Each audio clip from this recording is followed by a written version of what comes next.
Kalau kita melihat dari sisi lain, em, nilai nilai rupiah ini justru malah melemah atau tidak berdaya di hadapan dolar Amerika Serikat. Kalau kita melihat pekan lalu, IHSG ini ditutup menguat atau berada di zona hijau begitu ya. Nah, hari ini kebetulan saya memakai warna hijau, harapannya tetap sama berada di zona hijau IHSG. Tapi kita akan melihat bagaimana indeks harga saham gabungan hari ini. Bisa Anda lihat di papan bursa, ini terlihat berada di zona hijau di level 8.117,42 basis, 42, di mana ini terapresiasi 0,19% atau setara 17,36 basis points. Nah, memang artinya ini masih sama di pekan ini, IHSG masih berada di zona hijau, begitu, yang kalau kita melihat apa kira-kira sentimen yang mempengaruhi ini berada terus menguat di zona hijau, kalau melihat dari bagaimana pernyataan dari analis Infovesta Capital Advisory Arjun Ajwani ini menilai kemungkinan ini salah satu pengaruh dari paket stimulus ekonomi 8+4+5 yang dicanangkan Menteri Keuangan kemarin ini dianggap bisa mendorong prospek pertumbuhan ekonomi yang lebih optimistis sehingga ini mendongkrak kenaikan harga saham. Nah, tapi kalau kita melihat dari sisi lain, nilai rupiah ini justru malah melemah atau tidak berdaya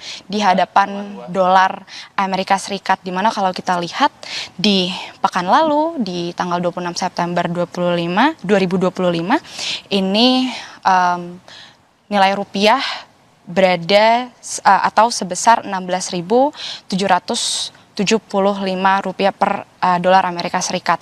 Nah, ini yang tentu menjadi pertanyaan begitu ya, di tengah IHSG yang menguat tapi rupiah kita malah melemah. Sedangkan kalau kita melihat juga dana asing yang masuk ke pasar saham melihat dari net foreign buy all market ini sebesar 582 miliar rupiah. Tapi kalau melihat dana asing yang keluarnya memang dari awal tahun itu ada sebesar 54 triliun rupiah. Nah, kami sempat melihat bagaimana pernyataan dari pengamat ekonomi mata uang dan komoditas yang menyebut memang ini ada sejumlah sentimen yang bisa mempengaruhi melemahnya rupiah gitu. Seperti misalnya dari faktor eksternal, geopolitik di Eropa dan Timur Tengah ini juga bisa mempengaruhi. Kemudian bagaimana memanasnya perpolitikan di Amerika Serikat, perang dagang dan suku bunga Amerika Serikat ini juga mempengaruhi kalau dari sisi eksternal. Kalau dari internal sendiri, melihat dari pernyataan Guru Besar Fakultas Ekonomi Bisnis Universitas Indonesia, Telisa Aulia, ini bisa juga karena pengaruh pemangkasan suku bunga acuan tahun ini yang dilakukan oleh Bank Indonesia. Di tahun 2025 sendiri, BI terlihat sudah 6 kali memangkas suku bunga acuan dengan total mencapai 125 basis points. Nah, tentu dengan melemahnya rupiah ini juga bisa memberikan sejumlah dampak seperti misalnya biaya impor membengkak nantinya, kemudian perusahaan yang mengandalkan impor ini juga bisa tertekan, kemudian utang perusahaan membengkak dan juga pertumbuhan ekonomi ini juga bisa terancam.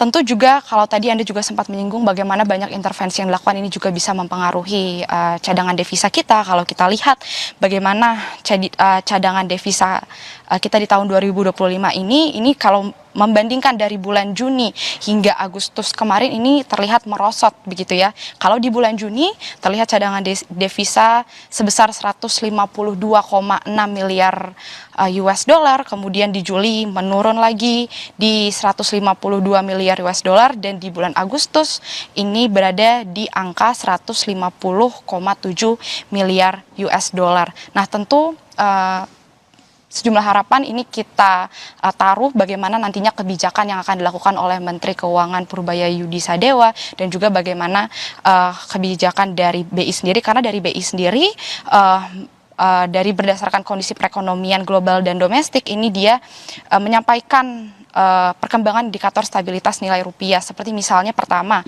premi CDS Indonesia 5 tahun dari 25 September sampai per 25 September ini naik dibandingkan 19 September 2025, di mana ini sebesar 83,18 basis points dibandingkan 19 September sebelumnya ini 69,59 basis points.